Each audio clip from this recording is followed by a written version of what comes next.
Did you just pick up the camera at home and then you started shooting? When I wanted to pursue photography, my dad was like, I don't want you to be idle at home. I mean, if you're a photographer, if you want to be a photographer, go out and do it. From 2009, as I was in like my second year of college, which was 2010, I started shooting weddings. And so by the time I was in my final year of college, we were actually shooting about 15 to 18 weddings a month. The process of beginning is very simple. Throw the word around saying that you're looking for work and people will give you a call. And sometimes put the ego aside, call people up that you know and say that, hey, I am looking out for work. Not many people are willing to do that. With Sigma lenses, we were able to do one artwork end to end, which was documented by Sigma lenses.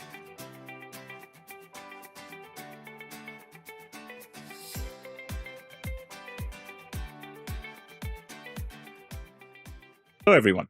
Welcome to yet another episode of Through the Lens, brought to you by Sigma India. And I'm Praneeth. Today, I have with me a phenomenal photographer. Not just a phenomenal photographer, he's also a bunch of things. He's a good friend and an avid gamer. In fact, that's how we met. I have with me Ram Keshav. Ram, welcome to the show. Hey, thanks, man. Thanks for having me. Very excited to be here today. Lovely. How are you doing today? Excellent. It's been quite a journey. So not many know this, but I'm on like a tiny little break from like my commercial work right now. I'm working on some exciting personal projects right now. And so it's getting there, getting exciting. Very nice. It's been quite a journey indeed. Mhm. Because earlier today you told me about a bunch of things, Mhm. and I'm going to dig back. Let's start at your very first lens. You mentioned that it was 7300. Can you tell me a little bit more about that? Right. So back then, my first DSLR that I had was a Nikon D80. Okay. That was my father's camera. Like that was his first DSLR, which I pretty much stole. And I didn't know much about lenses back then. I just knew that, you change lens, it has like a different effect to it. And that's about it, nothing more to it. I didn't know that, oh, this was like a telephoto or this was a normal lens, or we had like fisheye or wide angle, none of those things. So when I decided to buy a lens, I walked into Spencer Plaza, where you had these tons of photo stores, I still dealers that remember was those just good there. times. I still remember those Yeah. days. So I used to do a lot of these window shopping, and one of the dealers over there, we're still friends. His name is Farouk from KMS. So he was like, I have something you might like. Have a look at this. And the way that he sold me on this Mhm. lens was, picked it out of the box, zoomed it out like this, and the lens was like just growing in size. I was like, that is something that I want. So a week later, I ended up picking it up, Wow. and I've been having it. How long ago was this? Do you remember which year it was? This was 2009. Wow, quite a while ago. 2009. That was the first 16 time. years ago, Yeah. 15, 16 years ago. So first year of college, that's when I Wow. picked it up. Yeah. I know this, but I want everybody else also to know this. Can you tell me what you were studying in the first year of college? So I was studying my BSc in physics from Loyola. My senior, by the way. Just a couple of years. So yeah, I mean, it started out. I really liked um, physics, and when I was figuring out what I wanted to do right after my school, all of my friends were getting into engineering. And I said, that's not it for me. I don't want something on those lines. So when one of my teachers said you should be looking into either Viscom or physics, when I presented the option of Viscom to my father, he gave a glare and he said, why would you want to study something that you can learn off of the internet? Right? Now, that actually has a very deeper meaning to it, because it was never about the academics of it. But later in life, that I understood was, he meant to say that you cannot teach creativity, and that comes by practice. Right. However, I did get my way. I did move into photography full time, but that's also thanks to one of my professors from college. When I was in my final year, of course, she came up to me and she said, "This is not for you. Uh, get out of this, go do your photo things." These were her exact words. And she called up my mom and she Wow. said the same thing. She's like, "No, let him, he's going to be having a miserable life if he continues this down this road. Please don't let him go into depression because of this. Just let him do his thing. He has a good eye for it." And thanks to her, I am here. No, that's and tremendous. and That's very her lovely. name is Bibi, by the way, that everybody should know her name. So she was the one who, supported me through that and, like, made me push through this. Wonderful. So, what happened after that? Did you just pick up the camera at home and then you started shooting? So when I wanted to pursue photography, my dad was like, "See, all of that is well and good, but I don't want you to be idle at home. I'm not going to be supporting you if you're just going to be, not doing anything. If you're a photographer, if you want to be a photographer, or whatever it is that you want to do, go out and do it." Right. So that was the underlying structure at my home, which is, you are not to be idle. You can watch a movie, learn from it. You can play video games, learn from it. You want to take pictures, go out and take pictures, but learn from it. So just do something, and that will lead you to something else. So I also, another person who got me into photography was my senior from college, actually from Loyola. Mhm. His name is Shreyas. So he was the one who actually said, "Come, let's go on a photo shoot. I'll take you there." And so we went on multiple shoots. We started taking pictures around the city, and that's how I got into photography. So because I had like good friends and teachers who got me into the line of it, I was still not technically ready to face the world. So that's when I met Wasim, Mhm. of all people. So we started, along with Shreyas and Wasim, we started roaming the city, and we were all just bunch of, like, photo enthusiasts. Because just like how I was from like the background of physics, Wasim was from the background of architecture.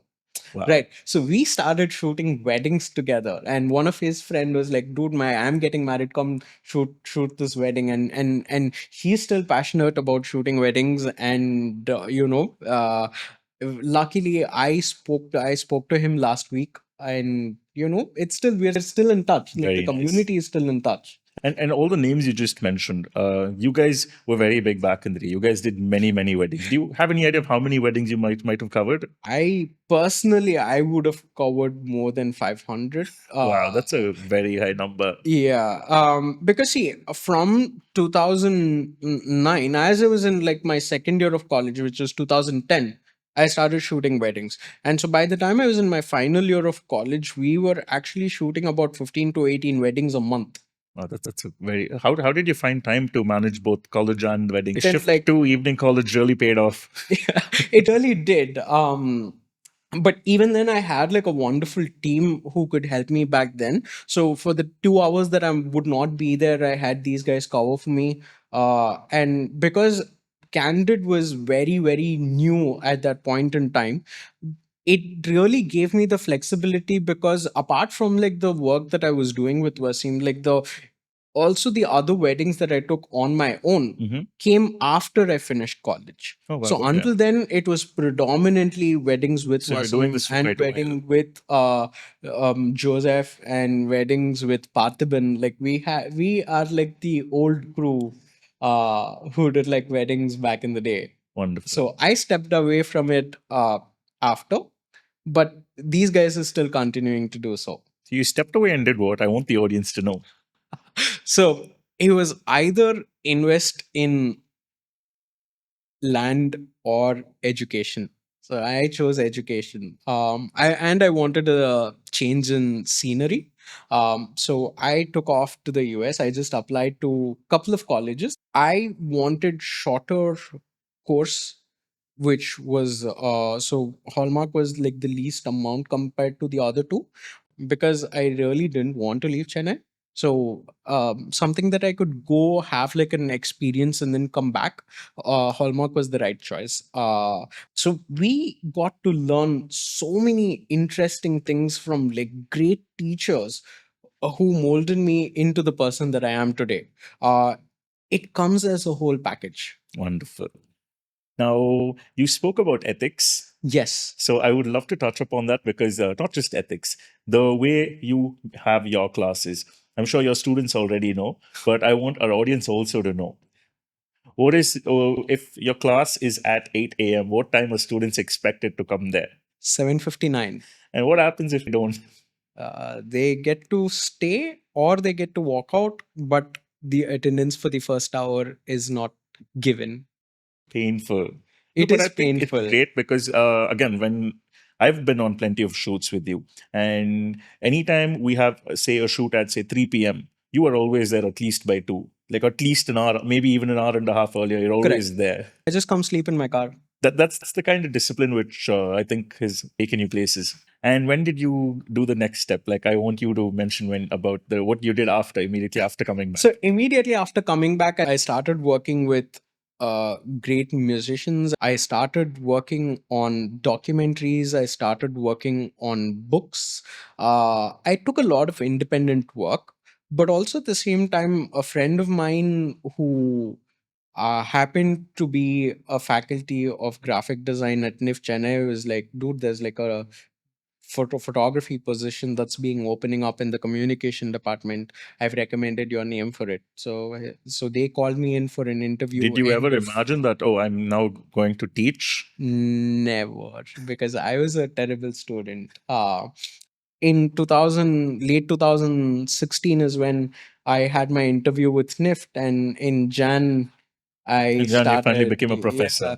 I was very young. I was 25. So barely a little older than the students Barely. themselves. Yes, that's about it. And so when I first walked in, they were like, "Who's this guy?" And I had long hair with, like, tied it up, huge beard and everything. And they were like, "Who is this guy?" It's like, So, Ram, can you tell me a little bit more about how your journey with the Sigma Art series of lenses began? And I know your favorites are the 35, 50, and 85. Anything else? that was 4. Hmm. I have just sorry, that was 3 that you mentioned. Yes. There's just one more to that, which is why I brought my hand up, which is the 105 macro. Such a So beautiful lens. for my jewelry work that I have done so far, this is the only lens that I've ever used Oh, just till one date. lens. Till date. Any jewelry shoot that I do, 105 macro, there it is. Very nice. That's it. Nothing else. And with Sigma, 35, 50, 85. I think The it's a art. little coincidental that these lenses are called art lenses because can you tell our audience about why the word art is very important to you and what you do with them? Okay. So apart from like the great visuals that these art lenses produce, most of them know that my father is an artist. And what's going to happen is we decided that we are not going to go through the gallery route of selling art. So what we ended up doing was we have our own platform, uh, a website called Krishna for Today, and we sell the original artwork on that website. And along with that original artwork, we also sell fine art prints of his artwork.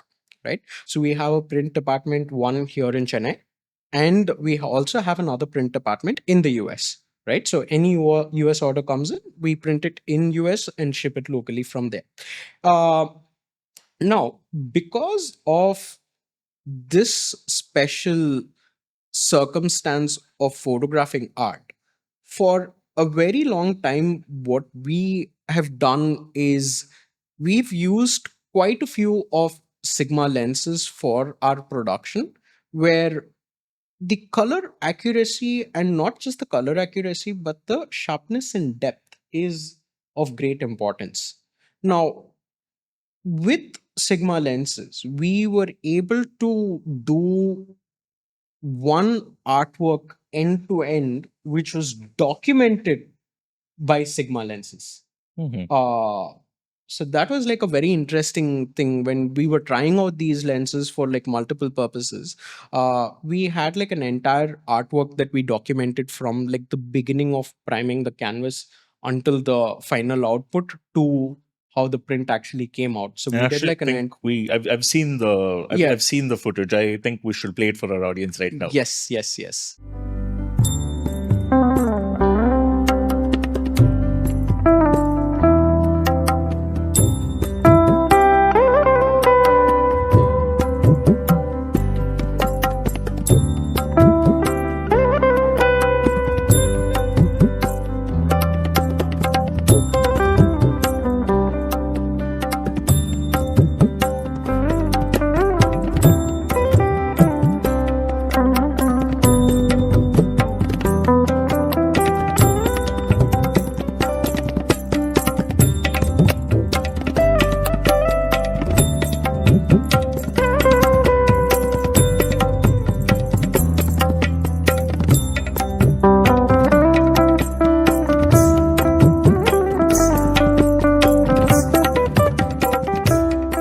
Out of the lot, where if you say, for example, you have to photograph a piece of art, what is your go-to lens?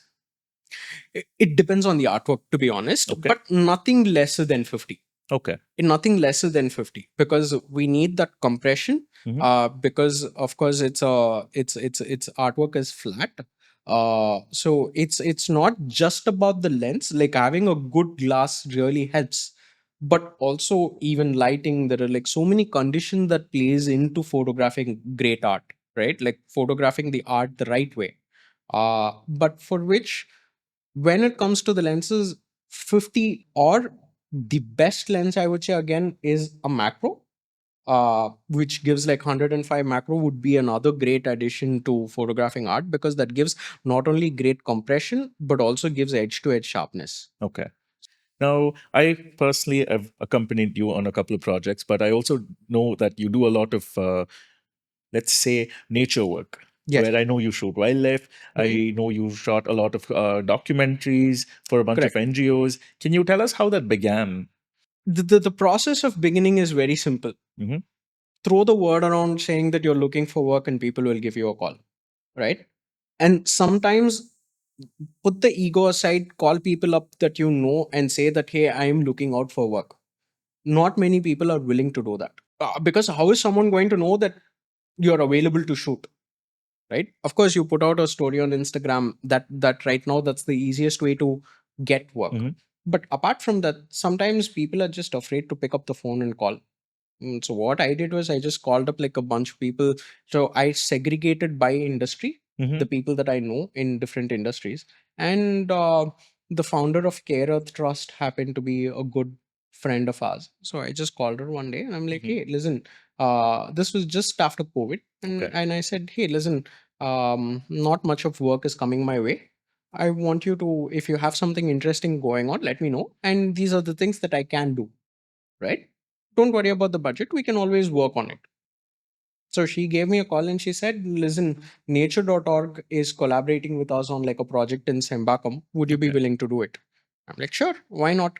So that's how my Sembakam project started. So what started out as like a single day's drone shoot turned into a 5 year documentation of how how 5 years. 5 years, as to how they've been cleaning up the lake. Artificial islands have been established for like the biodiversity to grow, for like the birds to come and sit there, and recharge wells to be given. And Wow. so yeah, that happened for like a You good said 5 years. another word. You said birds. So now I'm again going to go back. You also did a little bit of wildlife work. As much as the other categories of work that I've done, wildlife is the least. Mhm. Nature work has been a big part of it, but photographing wildlife as such, where like breathing things are involved apart from like the plants, not as much. Birds, one or two, yes. But animals wise, I've spotted a tiger once. Those pictures were like somewhere out. But apart from that, not much of wildlife, I would say. But nature works, yes, quite a bit of nature. Wonderful. And also same with Care Earth Trust, we did like a project in Satyamangalam for like one of their CSR works. So we went and documented the 18 villages inside of Satyamangalam. We met Veerappan's family. Oh, wow. We Okay. met quite a lot of interesting village folks there. We broke bread with them, had like great food. We had a team of like researchers with us. So we were working on sustainability programs, and it was a joy for my team and I to go do like a video shoot, document all of these guys. So figuring out how the tribals are having their song and dance, and how they live on like a day-to-day basis, how the government is helping them, how we are bringing all of this together. So it was great, not just from photography perspective, but as a human being, for me to understand how their life is, and how sometimes easy we all have it here, For right? sure. I think it's there's also a certain privilege. I feel like, or not privilege. I think there are certain things we may take for granted. Correct. And once you empathize with everybody else, I think there's a whole Yeah, meaning to it. it's not just the empathy part of it. It's also, I wouldn't say, see, it's about how you're looking at it from like a very different perspective, right? When I went there, I learned a lot about, forget about living, forget about money, forget about everything else. I learned about compassion. There was this one village that I went to, right? They said, Sir Ninga, Saivama, Saivama, which translates to, are you veg or non veg? And I said, I happen to be a vegetarian. So, you know what these guys did in one of these villages? Because they cook meat in their pots, the two of them went on like their two-wheeler all the way to the village over, bought new mud pot, Wow, earthen pots, pans, everything, brought it over, and then cooked food in new vessels just because we said we were vegetarians. how thoughtful. This is what I meant by learning things from like a different perspective. It's not about money, it's not about privilege, it's not about anything else. It's about the basic humanity of things. It's like, this is something that I really, really was like, okay, why don't we think of this or anything, something resembling all of this? Ram, do you recognize that? Yes, I do. I do. It's the new BF. Can you tell me a little bit more about your experience with it? Okay, so when Karthik brought it to my residence, I was very happy to work on the review. I shot Karthik's review for the BF, so I had quite some time with it, and I also got to do some BTS for him at the beach when he was shooting the images. So he made me wake up early in the morning, go there, and that was the first time. So before we shot the review, I the beach shoot was like the first shoot where I'm actually getting to see this camera. Okay, so I go to the Best Nagar, park my motorcycle. I'm standing on it, waiting for Karthik to come. He comes in, nothing on him, like on tiny sling bag. Okay, comes in, opens the zip, like here. I hold it like this. It's like, this is the new BF. I'm looking at it. I'm like, there's nothing. It's like a piece of jewelry It's like, there's nothing. There's like one shutter button up top. I and turn one around small and there's dial one on the other side. USB on the side. He's like, memory card? He's like, no. Everything is that one USB-C. I'm like, what? It's like internal storage. I'm like, okay, that's great. You're happy. You're good. Sorted. Come, let's go shoot. That's how my morning started. So Karthik actually told me this. He when I had a small word with him, that's the moment I knew it was in his hands. I went to go meet him, and then he was like, "I know why you're calling me. Come, I have it in my hands." So I went around, and then I met him, and then we were playing around with it, and he actually told me something which was very inspiring. He said this one thing. He said this is the kind of camera which inspires him to wake up in the morning and go to the market, go to the streets to take pictures. Correct. And that line stuck with me. I don't think there was any other camera which I've used which made me do that. Like, of course, I've used plenty of cameras which were great in their own regard, and I've done a lot of commercial work, I've done a lot of personal work, but this is the kind of camera which makes you want to go out for whatever reason it may be. Whether you want to be seen with it, maybe you want to take pictures, but it's the kind of camera which makes you wake up at 5 a.m., go shoot that sunrise, go to the streets. Once I get to spend a little bit more time with this, right? I can go a little bit more deeper into how I can put this to use.